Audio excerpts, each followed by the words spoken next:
gue berharap abis lulus STM, gue ngelanjutin kalau misalnya gue nggak masuk tentara, gue sekolah teknik pesawat. Tapi mungkin kalau misalnya gue waktu itu gue jadi sarjana, belum tentu gue bisa kerja enak mungkin tuh. Waktu awal-awal gue terjun di dunia ini, ya gue agak kolot sih menganggap bahwa pilihan gue itu adalah the best gitu kan.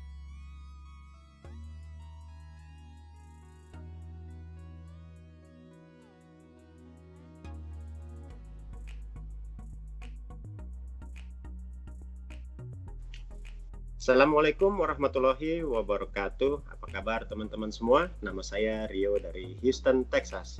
Selamat datang di channel Bapak Zaman Now dalam segmen Ngobrol Santai. Hari ini saya mau ngajak teman-teman untuk ngobrol sama teman saya nih dari waktu zaman SMP 1 Cikini, Jakarta Pusat. Suka ngobrol bareng, nginep bahkan di rumah teman kita ya, namanya Ardi Smith, Cempaka Putih. Untuk Ardi Smith, apa kabar? Lama banget nggak ketemu, udah menjadi orang yang sangar banget nih, bukan tongkrongannya tapi dari hasil karyanya di balik lensa. Andi Fanfani Arsat, atau di Instagramnya dikenal dengan Black Ribe. Apa kabar nih, Di? Baik dong, Rek. Baik ya. Baik. Alhamdulillah. Ini untuk teman-teman, Andi ini juga baru aja married nih dia. Iya. Bulan lalu. Masih fresh honeymoon. Kita ucapin selamat, semoga langgeng nih dia. Insya Allah sampai nenek kakek nih. Amin. Terus mau tanya juga, Sat, lo belakangan ini lagi sibuk apa nih, Sat?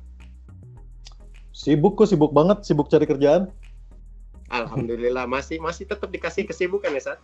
Masih tetap. Ini juga kalau teman-teman lihat nih di bajunya, kalau kelihatan di video, PSBB, penghasilan saya babak belur. Ini kayaknya rata-rata orang ya. Rata-rata semuanya ya. Yeah. Semuanya kita juga ya, gue juga pribadi di sini ya dak-dikduk juga karena anytime kantor kan kalau nggak ada tugas. Yeah.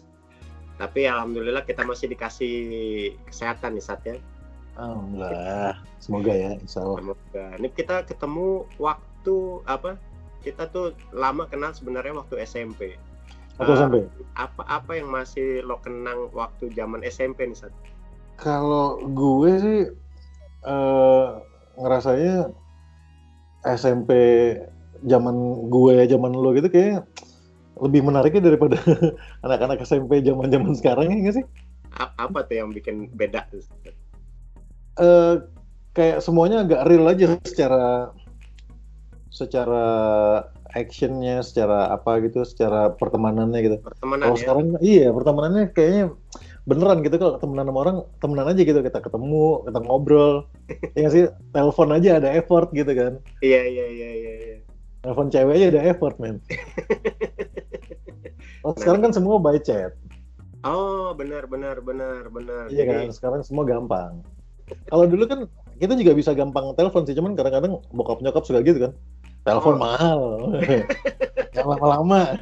Belum digembok ya kuncinya. Belum digembok, walaupun tetap ada cara ya. Iya. Walaupun tetap ada cara. Nah, ini sekarang gampang sebenarnya. Iya, betul. Dulu nih teman-teman, Andi ini jagoannya taekwondo SMP 1 nih. Tabam Andi nih. Waduh, zaman dulu ya. Tabam Wiku ya. Wiku, masih. Masih gue kalau lihat di sosial media gitu, gue masih lihat. Oh, oke. Banget. Lo sampai ban hitam waktu itu, Sat? Iya, dan 1. Udah itu doang deh. Oh, oke. Sampai sekarang masih exercise? Berharapnya begitu sih, Greg. ini karena duduk aja, kalau berdiri juga pasti perutnya gitu, bapak-bapak gitu lah. Tahu ya. Nah, Sat, kalau ngelihat background lo tuh sebenarnya asalnya dari mana ya, Sat? Karena gue pernah lihat lo tuh sempat ada di Jerman ya. Lo ini emang gimana, Sat? Bokap nyokap gue dulu tinggal di Jerman lama. Oh, oke. Ya mereka ketemunya di sana sih. Terus ya gue numpang lahir lah. Lo lahir di sana ya? Iya, numpang doang kayak 4 tahun gitu. Terus mereka balik for good gitu ke Indonesia. Gitu. Tapi kalau bokap nyokap sih kayak sekitar 15 tahunan gitu lah tinggal di sana. Oh, oke. Sempat Cukup sempat lama. balik ke tanah kelahiran lu, Sat? Gue kapan ya? Eh, 5 tahun yang lalu lah. 5 tahun Oh, lalu gue sempat ada kerjaan gitu, terus gue extend, kerjaan beres, gue extend seminggu 2 minggu gitu, terus gue jalan-jalan, akhirnya gue datang ke ini, ke kota kelahiran gitu, mantap. Lu lahir kayak napak kotanya, tilas. Sat? Di Mainz. Di Mainz. Oh, seru banget Mainz. ini lu lihat rumah sakit lo waktu Lihat, lahiran. lihat, lihat semua sampai rumah tempat tinggalnya bokap nyokap gue zaman dulu, gue foto-fotoin, gue kirim bokap nyokap gitu kan. Nah, Jadi sambil jalan gue video call gitu, terus mereka kayak.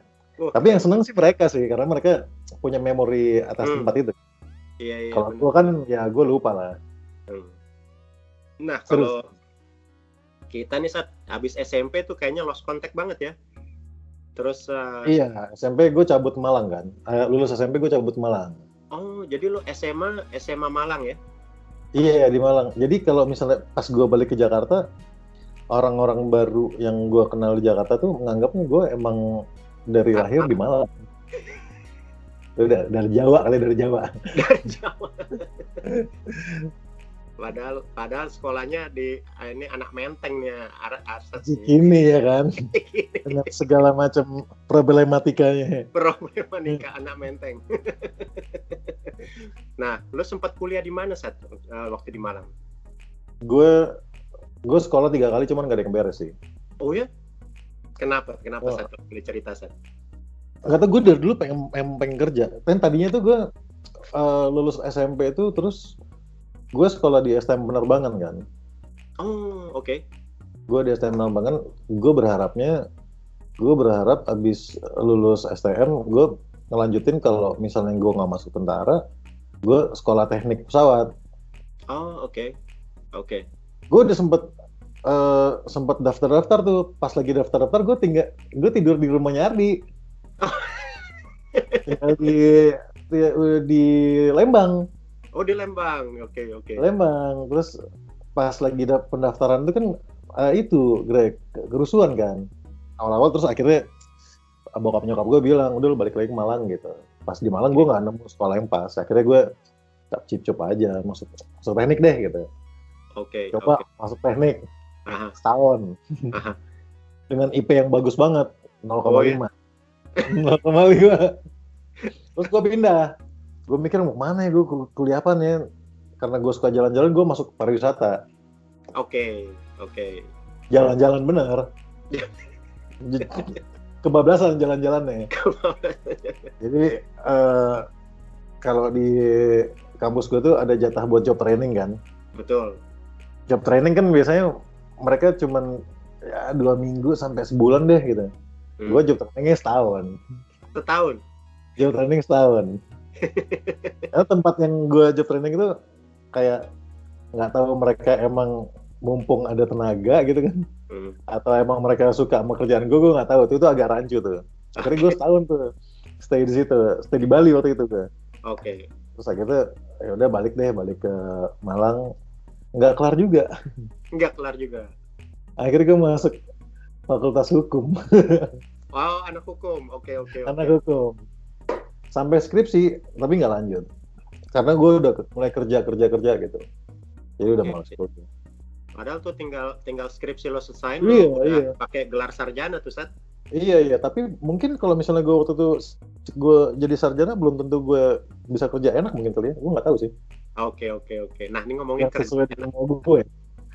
Lo bilang tadi kerja enak. Nah, setelah lo nggak selesai kuliah nih, kayaknya lo ketemu waktu itu lo ngerjain apa sih sampai akhirnya lo oke deh kita skip dulu sementara sekolahnya. Gue udah lebih terjun ke kerja.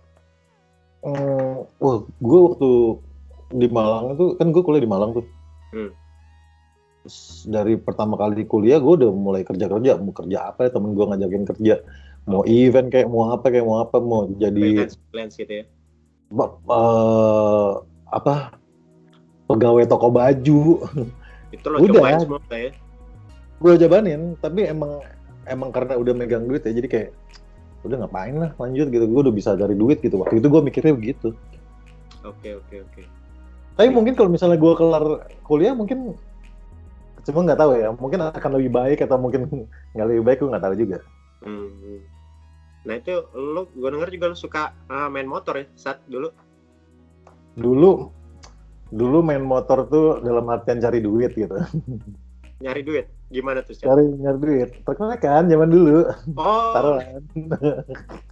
lo jadi suka ini ya, apa nge-track ke Taruhan. track perjalanan ya saat sempat ngerasain. Iya. Bagian megang duit di pinggiran juga pernah. Oh, oke. Lo narik Semua pakai udah, motor semua apa? udah. No. Macam-macam. Dulu bebek aja. Oke. Tapi so far fine ya, nggak pernah accident atau apa gitu. Ya, accident motor pernah lah, sekali 2 kali gitu lah. Oh, oke. Yang bikin badan nggak mulus gitu pernah. Nah ini ngomongin dapat sesuatu yang benar. Yang kita tahu nih, Andi nih emang lo kita kenal sekarang sebagai fotografer orang-orang terkenal ya, bisa dibilang fotografer selebritas nih.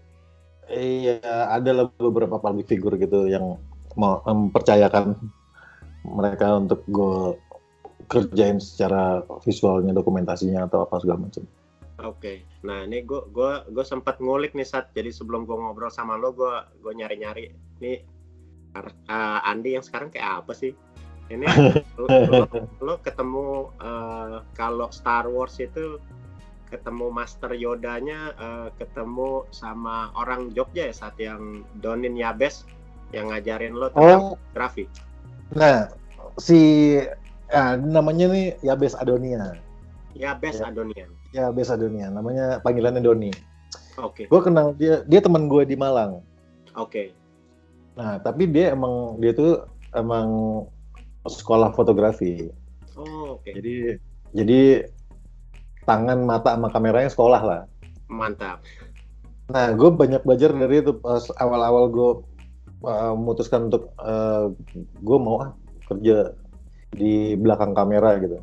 Gue banyak nanya sama dia, dan dia jawab, dikasih tahu ini gini segala macam. Terus kalau misalnya gue pengen jalan moto gitu sama dia, dijabanin, sini gue temenin gitu. Mantap. Baik banget. Itu orang yang menurut gue ya, dia jasanya paling gede sih buat meyakinkan gue untuk oke, gue mau cari duit di bidang ini gitu. Gitu. Tapi dia sampai sekarang dia stay di Malang. Nah, sebelum ketemu sama Mas Doni nih, lo apa sih yang akhirnya lo bisa rasa pengen belajar tentang fotografi? Gue tuh suka banget lihat foto, terus kayak gue nggak tahu gimana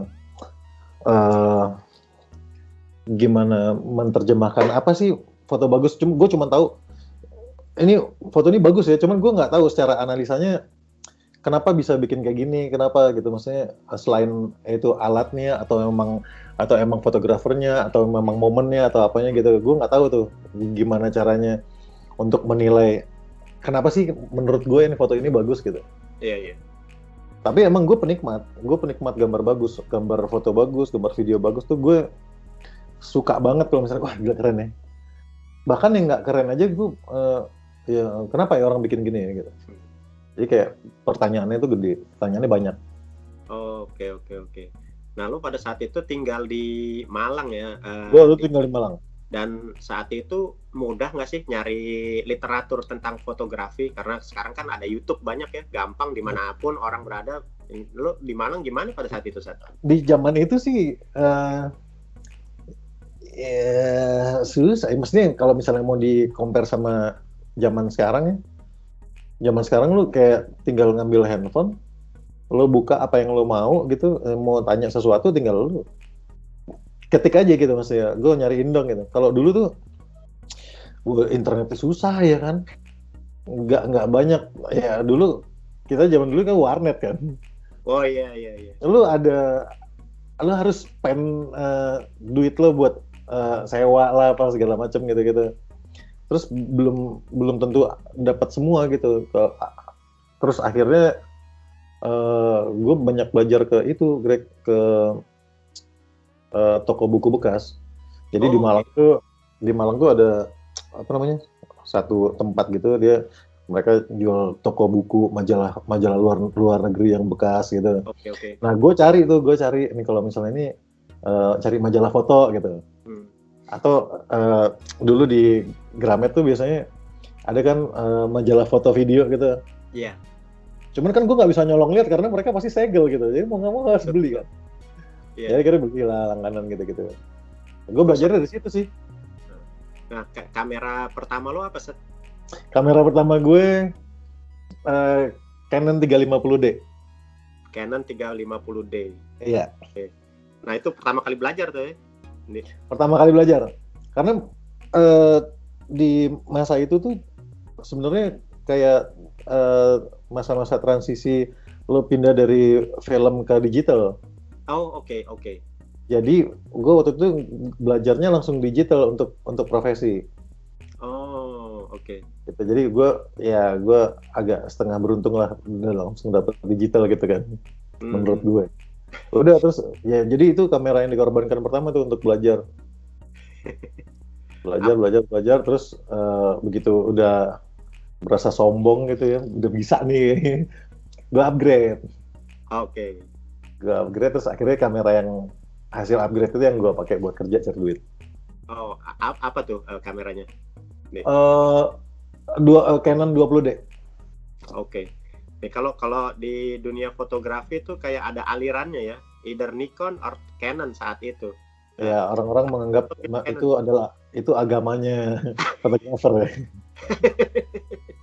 Cuman kalau waktu awal-awal gue terjun di dunia ini, ya gue agak kolot sih menganggap bahwa pilihan gue itu adalah the best gitu kan.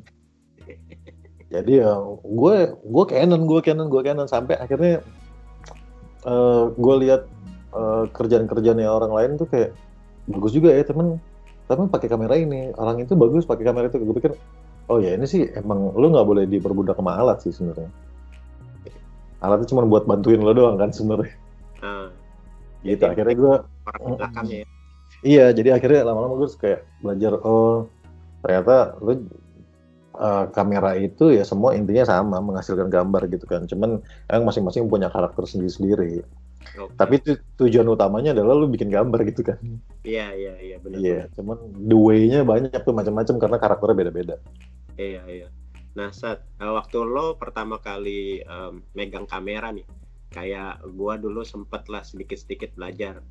Gua mendapatkan kamera pertama gua tuh kamera manual. Dan kesulitan gue itu, gue dikasih bokap bagus Nikon FM. Nikon F biasa, iya. Iya. Tapi light meternya nggak jalan. Iya, itu PR banget ya. Jadi kadang-kadang hasilnya gelap, kadang-kadang enggak, dan belajar otodidak aja. Waktu itu ada sekolah fotografi fotografi di kampus. Nah, kalau lo sendiri dapat kamera itu apa kesulitan pertama lo yang lo struggle banget untuk menguasain kamera itu? Kesulitan yang paling gede ya bikin gambar yang bagus sesuai dengan kemauan gue gitu. Karena gue waktu itu punya patokan bahwa gambar yang bagus adalah begini. Jadi gue ngikutin gimana caranya gue bisa bikin gambar kayak gitu ya.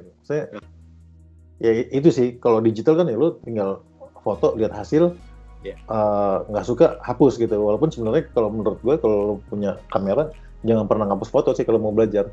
Karena progresnya kelihatan dari situ kan. Jadi berarti lo skip semua hasil foto lo sampai sekarang? Iya, sampai sekarang. Gue sampai sekarang tuh kalau misalnya foto, gue nggak pernah hapus file. Oh, oke. Nah, jadi ntar sampai di rumah begitu masuk laptop, komputer segala macam, gue lihat satu-satu nih apa yang kurang. Oh kalau misalnya ini, ternyata kalau misalnya pas lagi gitu, gue nggak boleh gini. Harusnya gue gini, harusnya gue gitu. Oke. Sebelum gue tunjukin ke orang untuk dievaluasi, gue lihat kerjaan gue sendiri nih, kira-kira sesuai nggak sama mau gue sama maunya klien gitu. Oke. So far lo udah ngerasa puas nggak dengan hasil lo, Sat? Belum, jauh lah. Belum ya? Belum. kalau gue ngeliat Instagram lo, Di, banyak kan memang gue ngeliat apa ya, foto-foto orang. Ini emang main kategori lo sebagai fotografer yang tertarik dengan portrait or human interest. Iya iya. Gue suka banget moto orang karena gue suka sama ekspresi sama gesture gitu-gitu. Maksudnya kalau di Instagram gue tuh gue nggak pernah kasih caption kan, nggak pernah ngasih judul apa gitu, gue nggak kasih keterangan gitu. Paling gue kasih hashtag doang. Maksudnya biar yang gue ngasih kebebasan sama orang-orang yang lihat itu untuk mentranslate dengan apa yang mereka lihat aja gitu. Gue kasih kebebasan aja. Makanya gue kalau foto yang gue taruh di sosial media tuh biasanya yang gue suka-suka gitu, maksudnya gue paling nggak kalau ekspresi atau gestur atau apa segala macam. Jadi orang bisa langsung mikir, oh ini orang ini lagi sedih ya, oh ini orang ini seneng ya, atau orang ini punya karakter yang kuat dalam apa A B C, banyak lah gitu. Ya, kalau lo ngomong tentang Instagram nih untuk teman-teman, Andi ini Instagramnya Black Ripe. Ini mungkin orang pasti follower lo tuh gue lihat udah 1 jutaan nih saat. Kagak. Nah itu apa namanya? Nggak nyampe gila jauh. Masih mereka suka nanya-nanya, apa sih Black Ripe? Black udah pasti gue tahu hitam nih. Ripe. Iya, Nah, Black itu hitam. lo gimana nemuin istilah itu? Black Ribe itu sebenarnya kalau Black itu ya hitam, cuma pengucapan orang Indo aja gitu kan, saya Black gitu. Kalau Ribe itu kayak ya zaman dulu lah, masih nyari gue karena gue zodiak gue Pisces gitu kan, Pisces. Terus gue nyari bahasa lain gitu. Kalau nggak salah gue waktu itu nyari bahasa Viking atau apa gitu, terus ada tuh keluar. Terus, tulis aja lah gitu. Zaman itu kan gue nggak tahu gitu, sama akhirnya biar buat keren-kerenan aja, biar nggak sama orang lain gitu kan. Akhirnya nancep juga sampai sekarang tuh namanya. Jadi beberapa orang atau klien gitu kayak nggak tahu nama gue sebenarnya siapa gitu. Mas Black Ribe ya gitu. Iya. Seru sih, lucu. Jadi itu jadi brand lo sebenarnya, jadi Black Ribe ya? Iya, akhirnya begitu. Nah Black Ribe ini sebenarnya pernah ada pameran nggak, Di? Belum berani gue. Hah? Dengan pengalaman lo dan expertise lo sampai sekarang ini, lo masih belum berani untuk showcase pameran belum. Hasil karya lo, Sat? Belum. Gue banyak yang nanya gitu kan, lu nggak mau bikin pameran atau apa gitu. Ntar deh kalau misalnya udah nemu yang pas gitu, apa gitu. Mungkin kalau misalnya lo mau ada yang mau dipamerin kan, berarti konsepnya harus matang kan, Greg. Iya. Gue cuma takut nanggung aja, kalau nanggung sayang gitu maksudnya sama effortnya sebenarnya. Kalau menurut gue ya. Jadi nanti kalau misalnya ada pameran Black Ribe pasti udah grande, insya Allah yang terbaik yang lo tampilin untuk orang-orang gitu ya. Paling nggak yang ngelihat tuh seneng aja. Mantap.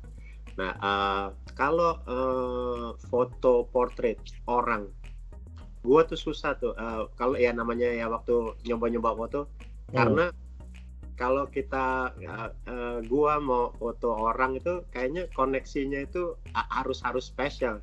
Itu lo sebagai orang yang expertise foto portrait, lo bilang biasanya lo lihat melalui matanya. Lo gimana lo naklukin orang yang jadi klien lo, customer lo, supaya ada koneksi itu antara fotografer sama si klien? Balik ke komunikasi sebenarnya. Kalau misalnya ini kan kita harus nyari chemistry-nya kan. Betul. Nah, biasanya gue kalau misalnya ada kerjaan gitu, foto gitu, gue biasanya ajak ngobrol sih. Oke. Atau paling nggak gue tahu lah dia biasanya apa, atau mungkin hal-hal yang mereka senangin apa, atau hal-hal yang orang itu nggak suka apa. Masih balik lagi ke konsep kerjaannya sih, ini mau apa gitu. Kalau misalnya emang kayak terakhir gue fotoin ada namanya Bimo tuh, si Ganindra Bimo. Oke. Ya karena dia aktor, ya gue bilang gue mau eh, foto lu dengan eh, ketika lu ngerasa happy, sedih, tertekan atau apapun gitu. Jadi terus gue compile jadi satu. Tapi emang semuanya harus diawalin dengan ngobrol sih, Greg. Oh, oke. Kadang-kadang kalau misalnya lo ngobrol gitu, ketika lo perhatiin orangnya, lo tahu maksudnya, oh kalau di foto dari sini kayaknya bagusan nih, harusnya kanan dikit atau yang kirinya atau apa segala macam, atau mungkin depan gitu. Jadi sebenarnya pas lagi gue ngobrol tuh, gue sebenarnya lagi explore. Oh, oke. Wah, keren. Dan lo memang suka ngobrol nih ya, Di. Iya, lo tau lah ya. Emang gitu kebanyakan nongkrong nih. Nah, ini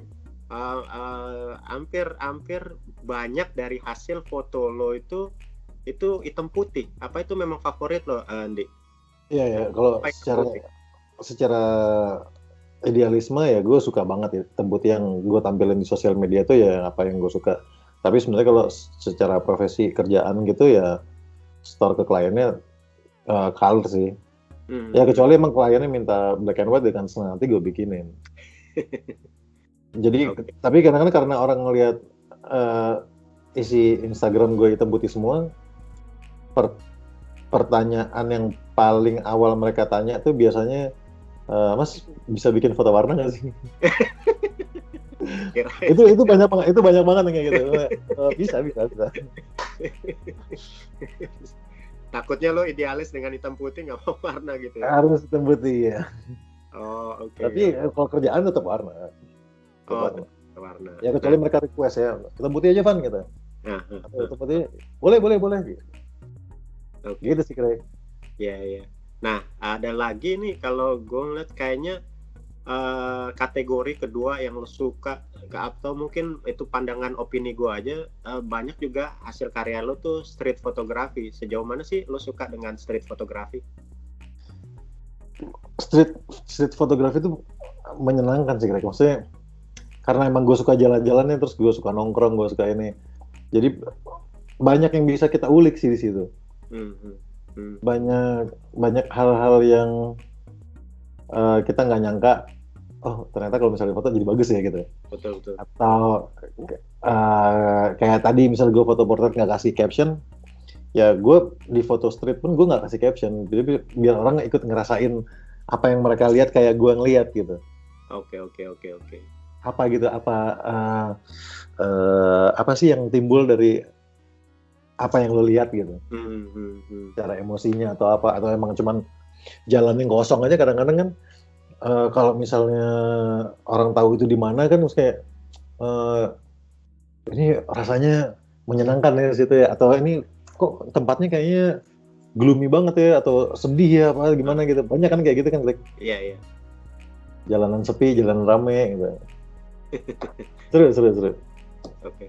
Nah, sebagai seorang fotografer, Ndi, lo masih inget nggak pertama kali banget lo dapat duit dari fotografi, dan berapa sih waktu itu? Kalau boleh tahu. Apa lo dibayar saat itu?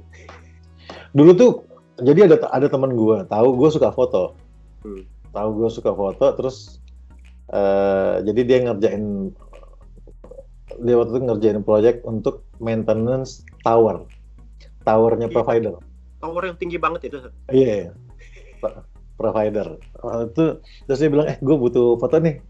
Lo kan bayar foto. Lo fotoin pengecatannya, dia bilang gitu. Gue ada duit nih 150.000, dia bilang gitu. Gue bilang, wah oke juga ya. Tapi pas gue nyampe di lokasi, gue terus kayak agak setengah nyesel gitu, Greg. Pas begitu lihat ke atas kayak, anjir ini sih tinggi banget sih. Terus akhirnya, Wan naik gitu. Si temen gue udah naik duluan nih. Lewat tengah tuh yang ada lingkarannya itu kan, yang buat jaga itu kan. Berarti lengkap tuh, pakai alat keamanan segala macam tuh. Boro-boro. Nggak ada. Gue naik aja, Greg. Hancur. Untuk 150.000 yang dipertaruhkan tuh banyak banget. Belum atas kamera, belum rasa takut gue kan. Naik sampai atas. Sampai atas fotoin gitu segala macam. Lo nggak Pas ada paranoid sama ketinggian juga kebetulan ya? ya ada lah dikit lah. Cuman kan waktu itu gue kayak harus ngalahin ego gue aja, gengsi kalau misalnya. Karena ada pertanyaan, lo nggak berani ya gitu. Kenapa nggak? Oke, gue ambil gitu kan. Udah gue naik tuh. Sampai setengah perjalanan gue naik tangga tuh. Pas gue lihat, anjir masih jauh. Sedangkan gue lihat bawah, udah tinggi banget kayak Pingsan kali itu. turun nggak ya, lanjut nggak ya gitu. Akhirnya udah deh sampai atas, gue nggak berhenti pegangan sama apa yang bisa gue pegang sih. Ya, di atas kan goyang banget kan. Terus balik lagi kan kayak untuk 150.000 ini gila sih. Tapi ya udah, beres foto terus gue bilang gue turun duluan nih. Gila, itu gila banget. Basah baju gue, keringetan takut. Pengalaman awal lo bener-bener. Pengalaman. Iya, udah paling-paling tuh. Sekarang gue ingat tuh, dongo banget lu dulu. Kalau gue pikir-pikir kok berani gitu ya.